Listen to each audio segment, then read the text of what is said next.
송영길 북바람직한 행동엔 보상 따라야. 개성공단 복원도 대안. 워싱턴. 뉴스 1위. 김현 특파원. 송영길 더불어민주당 대표는 20일 대북 정책과 관련해 북한의 바람직한 행동에 대한 보상이 따라야 한다며 인도적 지원, 재개와 개성공단 보관 등을 대안으로 제시했다.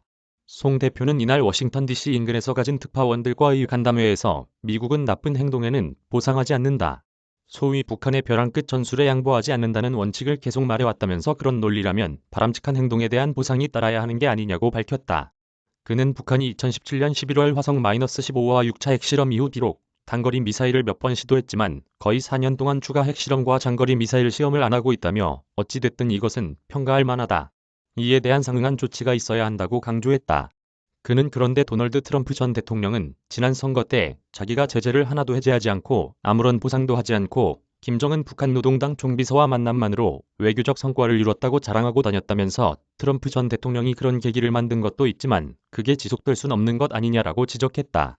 이어 이 상태를 계속 방치하면 북한의 추가적인 장거리 미사일 시험이나 SLBM, 핵실험 같은 것이 예상될 수 있고 그렇게 되면 더욱더 한반도 상황이 악화되고 어려워진다며 지금 상태를 계속 버락 오바마 전 대통령식으로 기다려보자고 할 게 아니라 선제적으로 적극적인 계기를 만드는 노력이 필요하다고 역설했다. 그러면서 NGO 단체나 미국인들에 대한 북한 여행 제한 금지를 풀어서 정부는 못한다 할지라도 인도적 지원이나 민간 협력 차원에서 북한 방문을 허용하게 만들고 그 다음에 유엔식량기구라는 단체들을 지원해서 인도적 지원을 재개하는 조치가 필요한 것 아닌가 생각한다며 그게 개성공단 복원의 문제이고 하나의 대안으로 검토할 수 있다고 제시하겠다고 했다. 그는 개성공단 복원과 관련 조 바이든 행정부의 가장 우선은 중국 문제다. 북한은 상대적으로 우선순위에 떨어져 있다며 중국과 북한은 분리될 수 없는 부분이 있다. 개성공단을 재개하지 않으면 북한의 중국 의존도가 더욱 심화될 것이라고 밝혔다. 그는 북한을 중국에 종속되지 않도록 친미국가로 만드는 작업이 되는 등의 발상의 전환이 필요한 시점이다. 북한을 제2의 베트남처럼 사실상 친미국가로 변화시켜 나가는 것은 동북아의 새로운 질서의 변화를 의미한다며 북한과의 북핵 문제를 푸는 것은 북한만의 문제가 아니라 중국과의 관계에서도 미중 간의 중요한 전략적인 의미가 있는 것이라고 말했다. 그는 미국도 11월 중간선거도 곧 다가오고 아프가니스탄 사태도 있는데 북핵 문제를 해결하는 것이 외교적 성과로 보일 수 있다고 생각한다면서 아프간 실수를 만회하는 데도 북핵 문제를 푸는 것이 하나의 성과를 내는 것일 수 있다고 생각한다고 했다. 송 대표는 또 법률적, 기술적으로 전쟁 상태에 있다.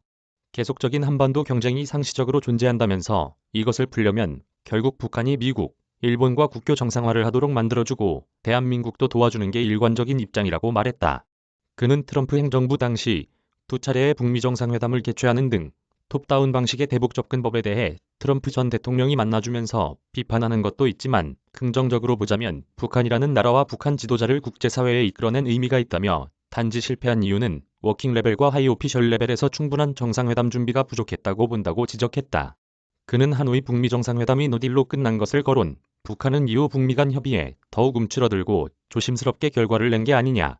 앞으로 장기적인 북미 관계 정상화의 불신의 요소가 됐고 중간 역할을 충분히 하지 못했던 우리 정부에 대한 서운함도 있을 것이라며 이런 신뢰를 어떻게 복원해서 다시 협상 테이블로 이끌어내느냐가 문제라고 말했다. 송 대표는 미중 갈등 속에서 한국의 외교 전략에 대해 대한민국은 한미동맹을 굳건히 하면서 중국과 척을 지지 않도록 중국과의 관계를 지혜롭게 풀어낼 수밖에 없는 과정에 있다며 둘 중에 어디를 선택할 것인가를 놓고 미리 상정해서 우리의 입지를 좁혀갈 필요는 없다고 본다. 자주적으로 최대한 양자를 정립해 나가야 한다고 말했다.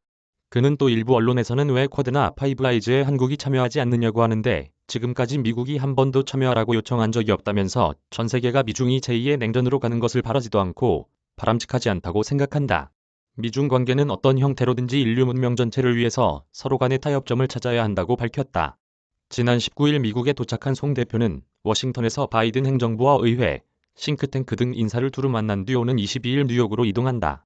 뉴욕에서 동포 간담회 등을 한 후 23일 귀국할 예정이다. 송 대표의 해외 방문은 지난 5월 당 대표 취임 후 처음이다.